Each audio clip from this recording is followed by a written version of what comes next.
முதல் குரலை உலகத்திலேயே பதிவு செய்த தனியரசு தான். அது பல பேர் பல கருத்தை சொன்னாங்க. ரஜினி அரசியலுக்கு வராமல் இருந்ததுக்கு காரணம் கூட தனியரசனுடைய கருத்து தான். கமல் வந்தாலும் தோற்பார், தோற்று பலகீனப்படுவார்னு சொன்னேன். அதே மாதிரி தோற்று இன்னைக்கு மக்கள் மிக கடுமையாக நெருக்கடியில் இருக்கார். பாவம், அவருடைய நலம் கருதி தான் நான் சொல்கிறேன். ரஜினியோட இப்போ ஏன் நான் ரஜினியை இப்போ உங்கள்கிட்ட இதுக்கு முந்தைய கேள்வியில் சீமான் ரஜினி சந்திப்பில் நான் ரஜினியை பாசிட்டிவாக சொன்னேன். ஏன்னா அவர் இப்போ தெளிவாக இருக்கிறாருங்கிறதுனால சரியாக இருக்கும். நாடாள போகிறேன், நான் மாற்றத்தை கொண்டுட்டு போகிறேன் அப்படின்னு சொன்னார்னா அதை இப்பவும் நான் ஏற்க மாட்டேன். ரஜினியை கடுமையாக விமர்சிப்பேன்.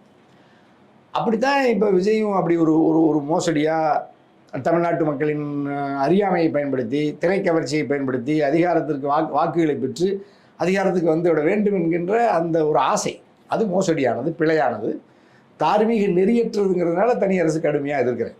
ஆகவே அது விஜய் உள்ளிட்ட விஜயோ அஜித்தோ அல்லது இப்போ நடிகைகளில் கூட யார் ஒருவரோ வார்டு உறுப்பினருக்கு கூட மக்கள் வாக்களிக்கக்கூடாது.